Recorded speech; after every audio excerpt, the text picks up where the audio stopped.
Iphela vekele siyazi sonke ke ukuthi into etshejwe ekhulu imidlalo yokuqualifyela iBigiri yephasi ingchema eseziqualifyile Egypt, Tunisia neMorocco ngeze tlhagwini yeAfrika. Ngiziphi ke ezinye ingchema ezizokuhlanganyela nazo lezi? iGhana izibeke ebuhleni itlhayela nje kancane ukuthi izithole qualify.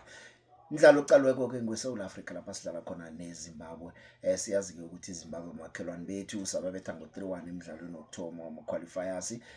Amathuba ukuthi singababetha khona kodwa isiko bokunyazwa nakancane na uqala abadlali abanabo isichemeni sabo. Ngaphandle kwabo kaMabhiliyadi ukhona lapha ke uMarshall Munitsi, ukhona uWalter Musona, ukhona uKnowledge Musona. Badlala abangaba ingozi nasingabalalisela amehlo kodwa kuqhakathekile ukuthi siwuthumbe umdlalo. Yethu imidlalo emibili eseleko le siyithumbe bese siyaqeda. Ngakelinye ihlangothi siyothi siqala iSouth Africa sibe sicala ukuthi iBenin neRwanda sidlala kanjani ngoba kule group yethu siyazi ukuthi iBenin ngiyo ehlezi ebujameni bokuthoba. Kodwa into esesizikhuthaza ngayo abanye abantu bethu ukuthi iBenin emidlalweni yonke seyidlala ikapha ukuthumba ikhambeni nje iseRwanda lapha eKigali asazi ukuthi khani iza kusebenza njani.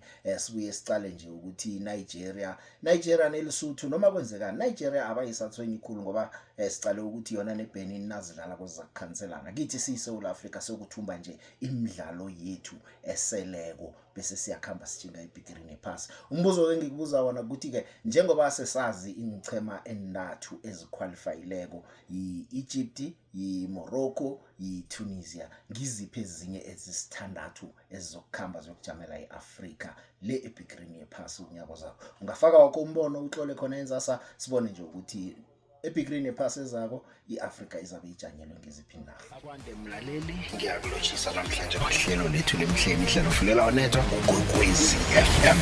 Everybody, let's get into it. Let's get it started.